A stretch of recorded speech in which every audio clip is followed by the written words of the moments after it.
오늘 하나님께서 우리에게 주신 말씀은 에베소서 1장 7절로 14절까지의 말씀입니다. 우리가 그리스도 안에서 그의 은혜의 풍성함을 따라 그의 피로 말미암아 구속고 죄사함을 받았으니 이는 그가 모든 지혜와 총명으로 우리에게 넘치게 하사 그 뜻의 비밀을 우리에게 알리셨으니 곧 그 기쁘심을 따라 그리스도 안에서 때가 찬 경륜을 위하여 예정하신 것이니 하늘에 있는 것이나 땅에 있는 것이나 다 그리스도 안에서 통일되게 하려 하심이라. 모든 일을 그 마음의 원대로 역사하시는 자의 뜻을 따라 우리가 예정을 입어 그 안에서 기업이 되었으니 이는 그리스도 안에서 전부터 바라던 우리로 그의 영광이 찬송이 되게 하려 하심이라.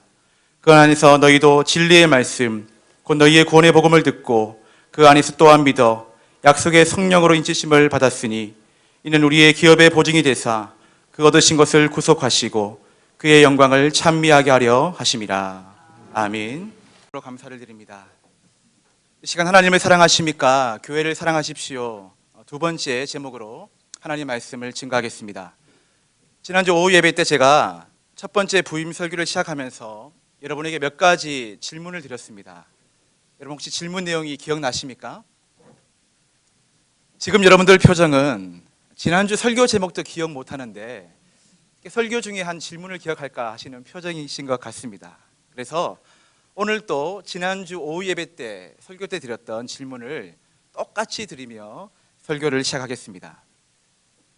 여러분, 교회는 어떤 곳입니까? 교회는 어떤 곳이 되어야 합니까? 우리 샤론 교회 하면 가장 먼저 떠오르는 이미지가 과연 무엇입니까? 이 질문에 대한 답으로 저는 역시 결론은 성경으로 돌아가자, 성경으로 돌아갑시다라고 제가 말씀을 드렸습니다. 여러분, 세상에는 참으로 많은 교회들이 있습니다. 저희 교회가 속한 통합측 교단 교회만 해도 8,800여 개 정도의 교회가 있다고 합니다. 그 중에 수만 명, 수천 명의 성도가 모이는 큰 교회가 있습니다. 그리고 몇십 명, 몇 명이 모이는 작은 교회도 있습니다. 도시에 있는 교회가 있습니다. 저 시골 벽촌 산간에 또 외딴 섬에 있는 교회도 있습니다. 카페, 체육관, 문화시설, 주차장 등의 편의시설이 아주 잘 갖추어진 교회가 있습니다. 반면에 햇빛도 잘 들지 않는 지하 어두컴컴한 곳에 위치해 있는 시설이 참으로 열악한 교회도 있습니다. 역사가 오래된 교회가 있습니다. 이제 막 개척한 개척교회도 있습니다. 말씀 사역에 집중하는 교회가 있습니다. 전도에 집중하는 교회가 있습니다. 또 어떤 교회는 장애인, 노숙인 사역에 집중하는 교회도 있습니다. 여러분, 교회는 어떤 곳입니까? 교회는 어떤 곳이 되어야 합니까? 우리 샤론 교회 하면 가장 먼저 떠오르는 이미지가 무엇입니까? 지난주 바울이 가택연금되어 자유가 없는 상태임에도 불구하고 불평하거나 원망하지 않고 그는 하나님을 찬양합니다. 찬송합니다. 하나님을 찬송합니다. 라고 찬양할 수 있었던 세 가지 이유에 대해서 살펴보면서 우리가 함께 은혜를 나누었습니다. 여러분, 바울이 환경과 상황을 초월하여 하나님을 찬양할 수 있었던 이유가 무엇입니까? 바로 하늘에 속한 신령한 복, 예수 그리스도 안에 감추어진 놀라운 교회의 비밀을 깨달았기 때문입니다. 교회가 이런 곳이구나, 교회가 이런 곳이 되어야 하는구나 하며 교회 안에 감추어진 놀라운 비밀을 깨달았기 때문입니다. 여러분, 그가 깨달은 교회의 비밀이 무엇입니까?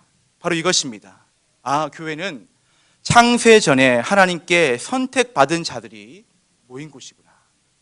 교회는 다른 사람이 모이는 데가 아니라 이미 창세 전에 하나님께 선택받은 백성들이 모이는 곳이구나. 그는 또 찬양합니다. 교회는 구원받기로 예정된 자들이 모인 곳이구나. 교회는 구원받기로 예정된 자들이 함께 모여 하나님께 예배하며 기도하고 찬양하고 말씀을 듣고 말씀을 전하고 말씀을 가르치고 그 말씀에 순종하고 구제하고 섬기고 봉사하고 예정된 자들을 전도와 선교를 통해서 찾아내는 곳이구나. 그는 찬양하였습니다. 또 그는 고백합니다. 교회는 하나님을 아버지라 부르며 한 형제 자매된 자들이 모인 곳이구나. 한 형제 자매들이 모여서 함께 하나 되어 사랑으로 섬기는 곳이구나. 이곳이 바로 교회구나. 정말 놀랍다. 하나님을 찬양할 수밖에 없었던 것이었습니다. 오늘 본문에서 바울은 동일하게 하나님을 찬양하고 있습니다. 지난주에 이어서 7가지 신령한 복 중에 4번째 신령한 복을 살펴보며 함께 은혜를 나누기를 원합니다. 우리 다 같이 7절 말씀을 함께 읽어보겠습니다. 7절입니다. 시작. 우리가 그리스도 안에서 그의 은혜의 풍성함을 따라 그의 피로 말미암아 구속 곧 죄 사함을 받았으니. 아멘. 4번째 신령한 복은 바로 우리가, 저와 여러분이 예수 그리스도의 피로 말미암아 구속 곧 죄 사함을 받았다는 것입니다. 여러분, 죄를 지으면 어떻게 해야 됩니까? 죽어야 됩니다. 죄의 삭은 성경은 분명히 증언합니다. 죄의 결과, 죄의 삭은 사망이라고 우리에게 증언하고 있습니다.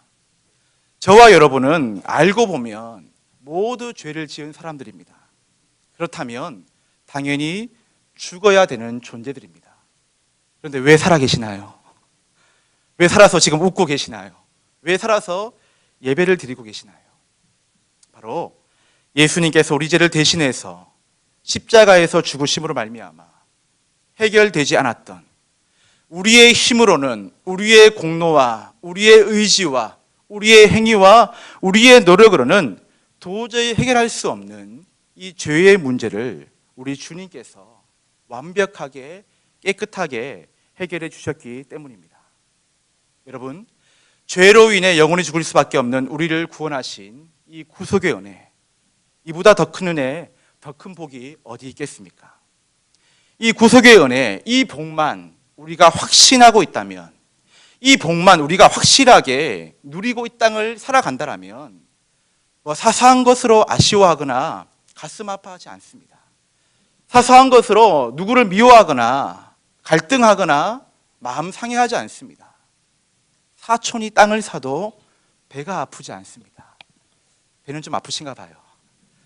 우리가 구속의 은혜만 누리고 있다면, 이 복만 확실하게 우리가 가지고 있다면 웬만한 것은 다 이 땅에서 이겨내며 살 수 있다라는 것입니다.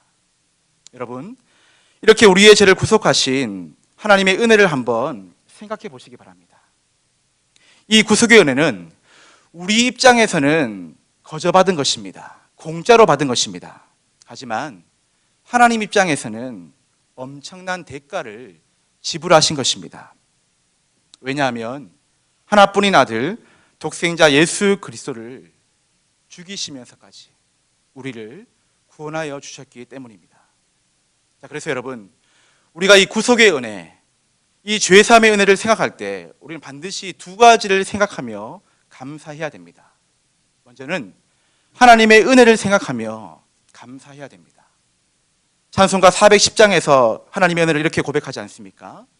아, 하나님의 은혜로 이 쓸데없는 자 왜 구속하여 주는지 난 알 수 없도다. 내가 믿고 또 의지함은 내 모든 형편 아시는 주님, 늘 돌보아 주실 것을 나는 확실히 압니다.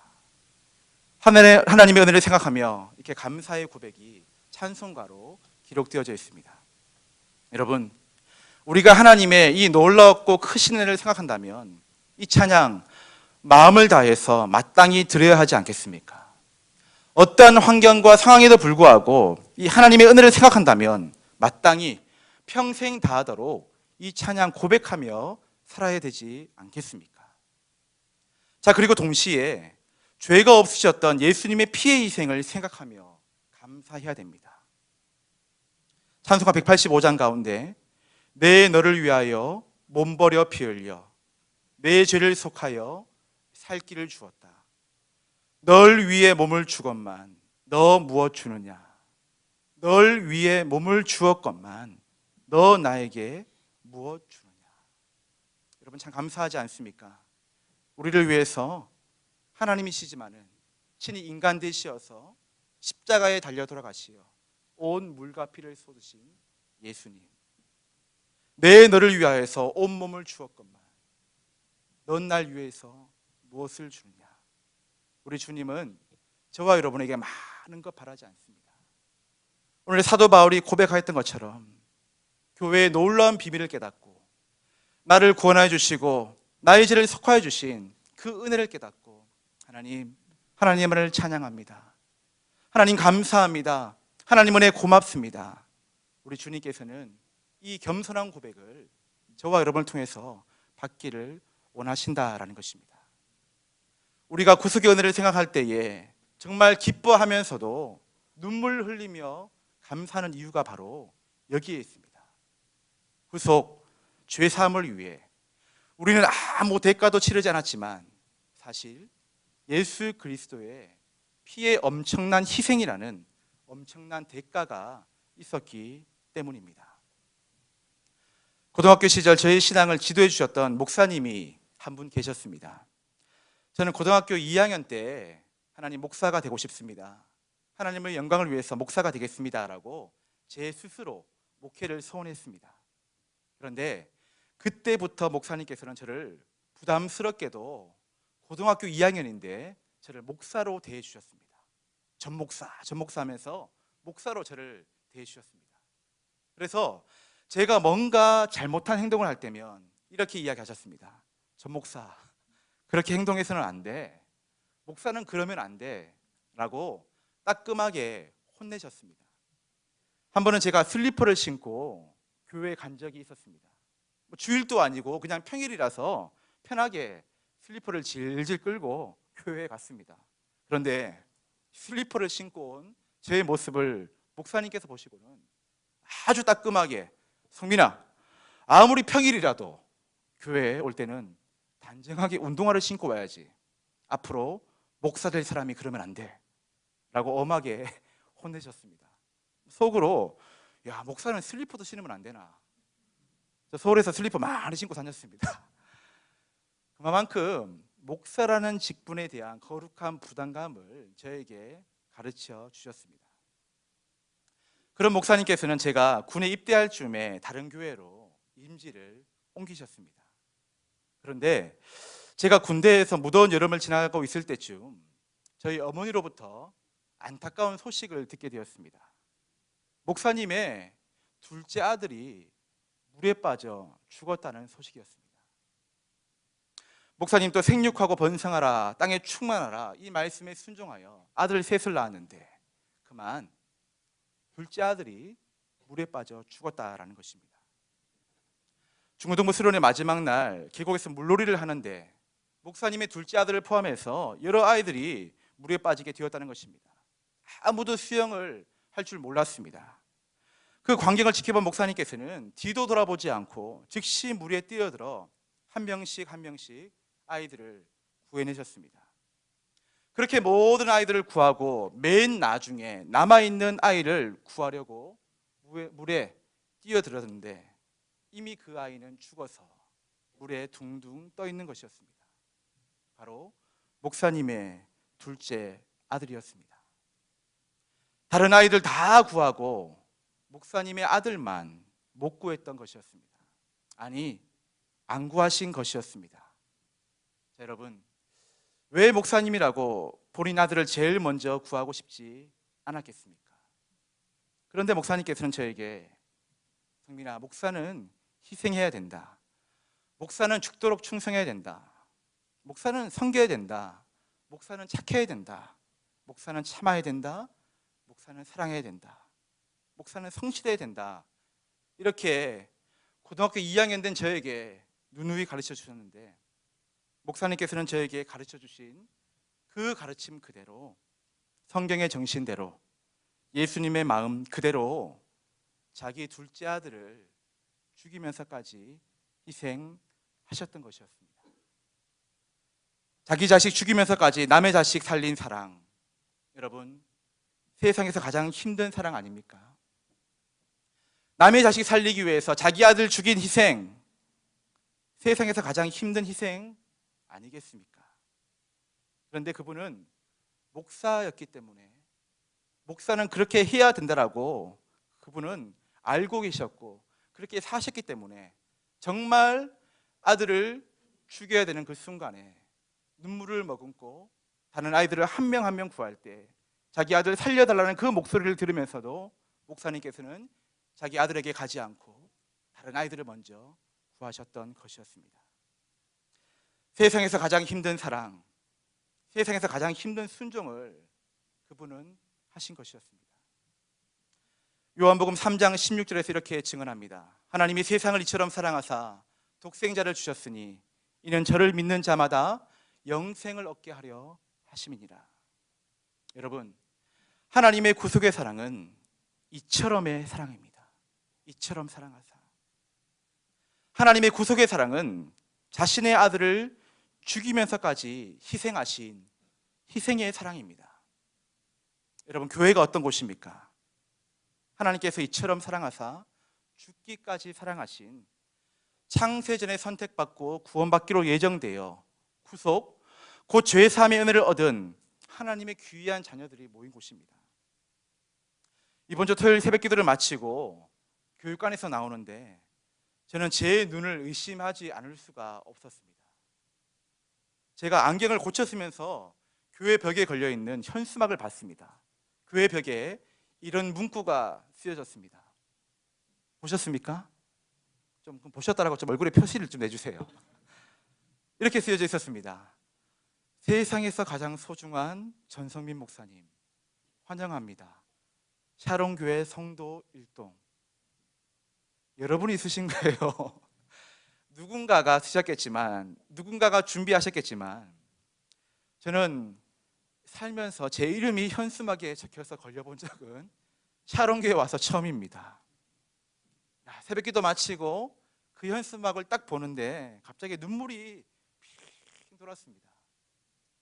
차를 타고 사택으로 오는 내내 눈물을 줄줄 흘리면서 울었습니다. 주님, 받은 사랑이 왜 이렇게 제가 큽니까? 주님 감사합니다. 제가 현수막을 보고 은혜 받은 목사입니다. 참 감사하더라고요. 세상에서 가장 소중한 전성민 목사님, 저희 샤론교회 오신 것을 환영합니다. 솔직히 말씀보다 더 은혜가 되더라고요. 그래서 울었습니다. 지금 또 눈물이 납니다. 자, 여러분, 옆에 계신 분들 한번 바라보시기 바랍니다. 좀 어색하지만 한번 바라보시기 바랍니다. 대단한 분들이십니다. 창세전에 선택받고 구원받기로 예정되어서 샤론교회까지 오셨고 세상에서 가장 소중한 분들이 바로 여러분들 옆에, 뒤에, 앞에 앉아 계십니다. 좀 어색하지만 좀 부끄럽지만 한번 여러분들 옆에 계신 분들, 가능하신 분들은 한번 손을 꼭 잡아주시면서 이렇게 한번 인사하시겠습니다. 당신은 세상에서 가장 소중한 분이십니다. 시작. 당신은 세상에서 가장 소중한 분이십니다. 자, 옆에 분, 뒤에 분에게도 시작. 당신은 세상에서 가장 소중한 분이십니다. 당신은 세상에서 가장 소중한 분이십니다. 우리 샤론교회 정말 좋은 교회입니다. 세상에서 가장 소중한 목사가 있고요, 세상에서 가장 소중한 여러분이 아름다운 공동체를 이루어가고 있습니다. 자, 여러분, 교회가 어떤 곳이 되어야 됩니까? 바로 세상에서 가장 소중한 성도들이 한마음 한뜻 되어 하나님의 이처럼의 사랑을 실천하는 곳이 되어야 됩니다. 물에 빠진 자기 아들을 구하지 않고 다른 아들을 먼저 구하신 한 목사님의 희생처럼 교회는 성경의 가르침 따라 예수님의 모습처럼 내가 먼저 섬기고 희생하는 곳이 되어야 됩니다. 여러분, 우리 샤론교회 하면 어떤 이미지가 가장 먼저 떠올라야 됩니까? 바로 하나님의 이처럼의 사랑을, 자기 자식을 죽이면서까지 희생하신 그 희생의 사랑을 실천하는 교회. 샤론교회 하면 사랑이 충만한 교회, 먼저 섬기고 먼저 희생하는 교회, 그러한 이미지가 우리 샤론교회 이미지가 되어지기를 주님의 이름으로 축원합니다. 다섯 번째 신령한 복입니다. 우리 1장 8절 말씀을 함께 읽어보겠습니다. 시작. 이는 그가 모든 지혜와 총명으로 우리에게 넘치게 하사. 아멘. 다섯 번째 신령한 복은 바로 지혜와 총명을 우리에게 넘치게 하신다는 것입니다. 하나님께서 창세전에 선택되어 구원받기로 예정된 하나님의 자녀에게 지혜와 총명을 주시는데, 그 지혜와 총명을 왜 주시느냐? 바로 이것은 6번째 신령한 복과 연결되어집니다. 1장 9절 말씀 보시게 되면, 그 뜻의 비밀을 우리에게 알리셨으니 곧 그 기쁘심을 따라 그리스도 안에서 때가 찬 경륜을 위하여 예정하신 것이다 라고 말씀하고 있습니다. 모든 지혜와 총명을 우리에게 넘치게 하시는데, 왜 넘치게 하시느냐? 지혜와 총명이 넘칠 때 우리가 무엇을 알게 되느냐? 바로 그 뜻의 비밀, 하나님의 놀라운 비밀을, 감추어진 비밀을 우리가 알게 된다. 이것을 위해서 우리에게 지혜와 총명을 주시고, 이것을 알고자 힘쓸 때에 또한 지혜와 총명을 부어주신다라는 것입니다. 하나님의 뜻 안에 담겨진 비밀, 궁극적으로는 경륜, 하나님의 섭리, 하나님의 구원 계획을 우리에게 알려주시기 위해서 저와 여러분에게 지혜와 총명을 우리 하나님께서 부어주신다라는 것입니다. 명문대학을 나오고 박사학위가 있어도 알지 못하는, 그런데 난 놓고 기억자도 모르는 연세 많으신 우리 할머니, 할아버지는 알 수 있는 놀라운 비밀. 우리 어린아이들이 많이 앉아있지만은 하나님을 참 경외하는 어린아이도 알게 하시는 그러한 놀라운 비밀. 아무리 지식이 뛰어나고 아무리 경험이 많을지라도 알 수 없는 그 비밀을 알게 하시기 위해서 우리에게 지혜와 총명을 주신다라는 것입니다. 자, 여러분, 어린 시절 이런 경험 다 있지 않으십니까? 한 친구가 나에게 멀리 다가와 내 귀에 대고 속삭입니다. 야, 이거 너한테만 말하는 비밀이야. 아무한테도 말하면 안 돼. 그러고 다 말하죠. 자, 친구가 다가옵니다. 아무한테도 말하지 않는 비밀을 나한테만 알려주었을 때, 너만 알고 있어야 돼. 나 너 좋아해. 나 너 믿어. 너만 알고 있어야 돼. 절대 비밀 알리면 안 돼. 쉿. 자, 얼마나 기분 좋습니까? 야, 저 친구가 아무한테도 알려주지 않는데 나한테만 알려주다니. 그 친구와 더욱더 친하게 됩니다. 깊은 사귐이 있는 만남을 가지게 됩니다. 그런데 하나님께서 오늘 이 시간 우리의 마음, 우리의 내면, 우리의 영혼의 귀에 대고 속삭이십니다. 이거 너한테만 말하는 비밀이야. 그러시면서 66권의 말씀을 우리에게 딱 펼쳐 보여 주신 것입니다. 그래서 여러분, 일평생 이 성경을 창세기부터 요한계시록까지 한 권, 한 절도 가감하지 않고 듣고 보고 배우고 가르치고 전하고 순종하기를 힘쓰면서 계속해서 우리에게 이 지혜와 총명이 넘쳐나도록 해야 한다라는 것입니다. 여러분, 교회가 어떤 곳입니까?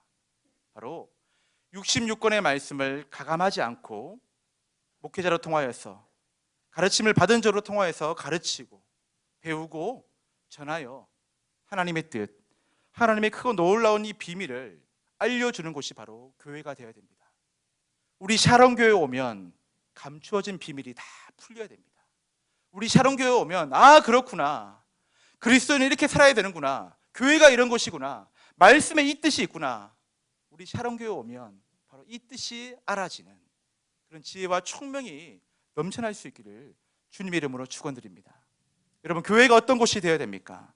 바로 하나님의 뜻, 하나님의 크고 놀라운 비밀의 일들을 혼자만 알고 있는 것이 아니라 더 많은 사람들이 알 수 있도록 성경 안에 담겨져 있는 이 비밀을 증거하는 곳이 되어야 할 줄 믿습니다. 우리 샤롬 교회가 하나님의 말씀을 통하여 지혜와 총명이 넘쳐나고, 또 이 들은 말씀, 깨달은 말씀이 이 머리에만 남아있는 것이 아니라 이 가슴으로까지 내려와, 그리고 이 손과 이 발로까지 내려와 이 지역에 택함받은 자들, 구원받기로 예정된 자들, 우리는 모르지만은 그러한 모든 자들에게 이 비밀의 일들을 전하는 교회가 되어지기를, 우리 샤롬 교회가 될 수 있기를 주님의 이름으로 축원합니다. 마지막 7번째 신령한 복입니다. 우리 1장 13절 말씀을 함께 읽으시겠습니다. 1장 13절입니다. 시작. 그 안에서 너희도 진리의 말씀 곧 너희의 구원의 복음을 듣고 그 안에서 또한 믿어 약속의 성령으로 인치심을 받았으니. 아멘. 마지막 7번째 신령한 복은 바로 약속의 성령으로 인치심, 사인을 받았다라는 것입니다. 이 사람이 바로 창세전에 택하신 사람이요, 예정된 사람이요, 아들들, 자녀가 된 사람이요, 구속고 제사함을 받은 사람이요, 지혜와 총명이 넘치는 사람이요, 그 뜻의 비밀을 알고 있는 사람이다 라고 땅땅 해서 성령께서 사인을 하셨다라는 것입니다. 자, 그런데 성령께서 어떤 자들에게 인쳐주신다는 것입니까? 13절 말씀 보게 되면 그 안에서 너희도 진리의 말씀 곧 너희의 구원의 복음을 듣고, 자, 구원의 복음을 들은 사람들, 진리의 말씀을 들은 자들, 그 구원의 복음을 듣고 믿어, 바로 믿은 자들에게 사인을 해 주신다라는 것입니다.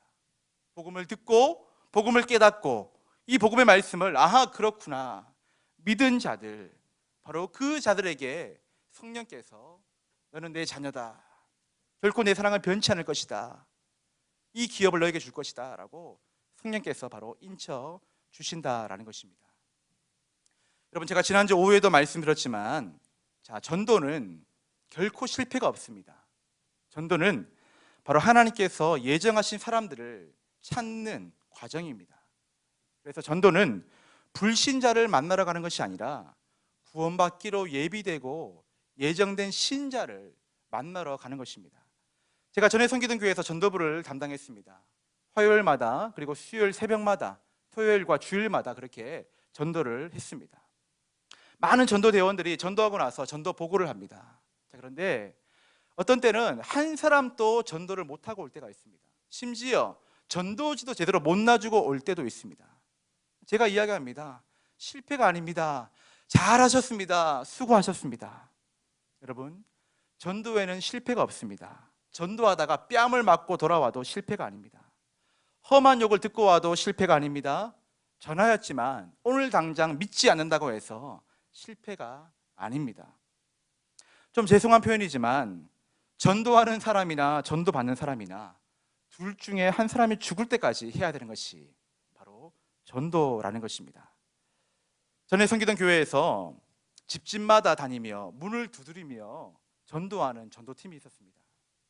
어떤 팀은 시장에서 전도하고, 어떤 팀은 역에서 전도하고, 어떤 팀은 교회 앞에서 전도하고, 어떤 팀은 학교 앞에서 전도하는데, 이 팀은 제가 전도부를 맡은 3년 동안 내내 집집마다 돌아다니면서 문을 두드리면서 전도하는 전도팀이었습니다. 매주 화요일마다 한 60여 가정의 문을 두드리며 전도하였습니다.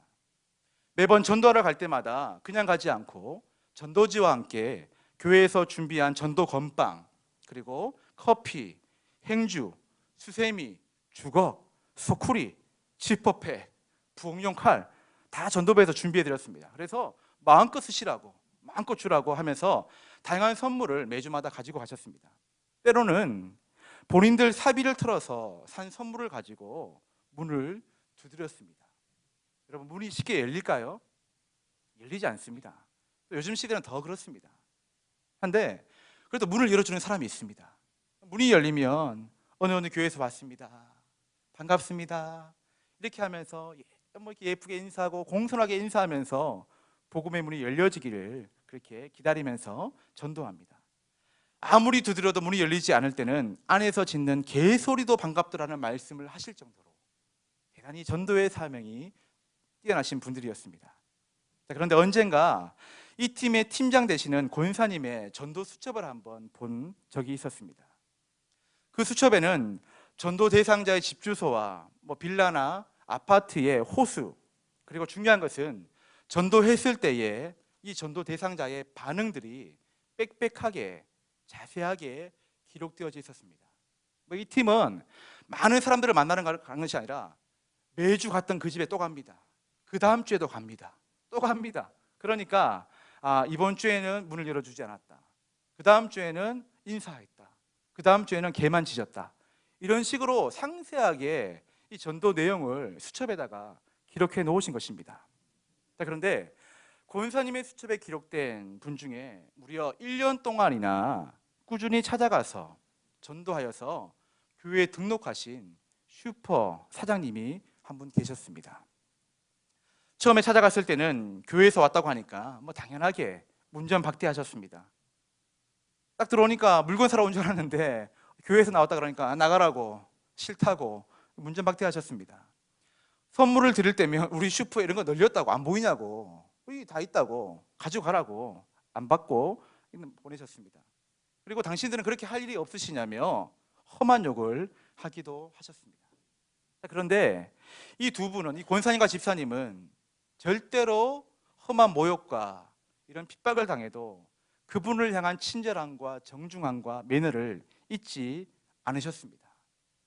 매주 안부를 물으며, 참 무리한 것 같지만 그래도 저분은 우리가 전도하면 교회 나올 것 같다, 예수 믿을 것 같다라는 그런 기대감을 가지고 기도하면서, 어떻게 보면 매주 찾아가는 것이 참 무리한 일이기는 하지만 하나님께 기도하면서 친절하게 또 정중하게 매너를 가지고 매주 안부를 물으며 슈퍼 사장님을 찾아가고 또 찾아가셨습니다.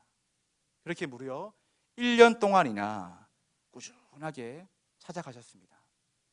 그런데 1년이 지난 어느 날 슈퍼 사장님께서 마음의 문이 열렸을까요? 닫혔을까요? 좀 대답 좀 해주세요. 제가 열렸으니까 이렇게 말씀드리는 거 아니겠습니까? 1년이 지나니까 이 슈퍼 사장님 아저씨입니다. 마음의 문을 여시더니 이렇게 이야기하시더라는 겁니다. 나 사실 교회에 다녔던 사람이라고. 나 교회에 다녔던 사람이라고. 그런데 대구에 있을 때 다녔던 교회에서 상처를 받아서 안 나갔다고.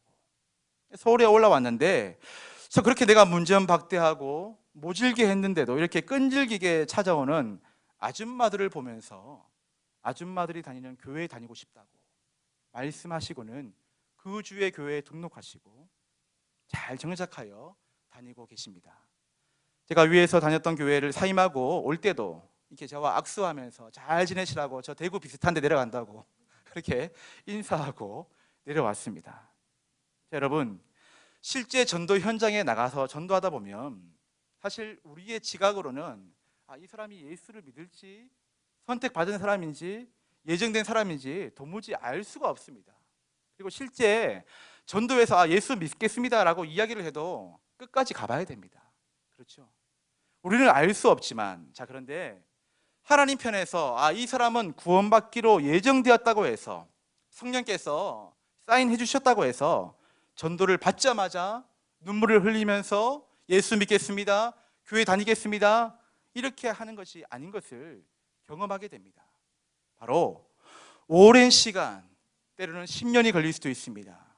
아니 30년, 40년 죽음에 임박해서 그렇게 시간이 걸릴 수도 있습니다. 오랜 시간 한 전도자의 눈물과 희생과 사랑과 기도로 그 영혼이 예수님을 영접하고 예수님을 다시 찾더라는 것입니다. 14절 말씀에 이는 우리 기업의 보증이 되사 그 얻으신 것을 구속하시고 그의 영광을 찬미하게 하려 하심이라.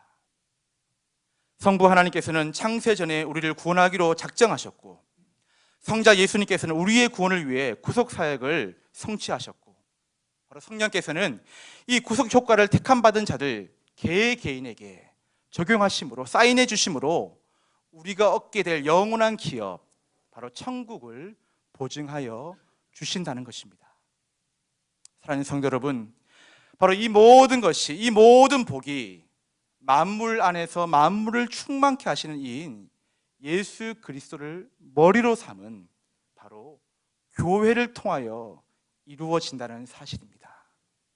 건물로서의 교회가 아니라, 물질이 충만한 교회로서가 아니라, 성도의 숫자가 많은 교회로서가 아니라 바로 7가지 신령한 복, 하나님께서 창세전에 택함 받았다는 사실에 감사감격한 구원받은 자들이 이렇게 한 형제 자매 되어, 한 성도 되어 신령과 진정으로 하나님께 예배를 드리며 서로를 섬기는 교회, 하나님의 구속의 은혜에 감사하면서 그 은혜와 사랑을 실천하기를, 나도 사랑하겠습니다, 내가 먼저 희생하겠습니다, 그렇게 고백하면서 손과 발로 사랑하고 희생을 실천하는 그러한 성도로 충만한 교회, 66권의 진리의 말씀을 바르게 배우고 깨달아 지혜와 총명이 뛰어나여 교만하지 않고 그 말씀 안에 담겨진 비밀을 가르치고 전하기를 힘쓰는 성도로 충만한 교회, 성령께서 인쳐주시고 구원받기로 예정된 자를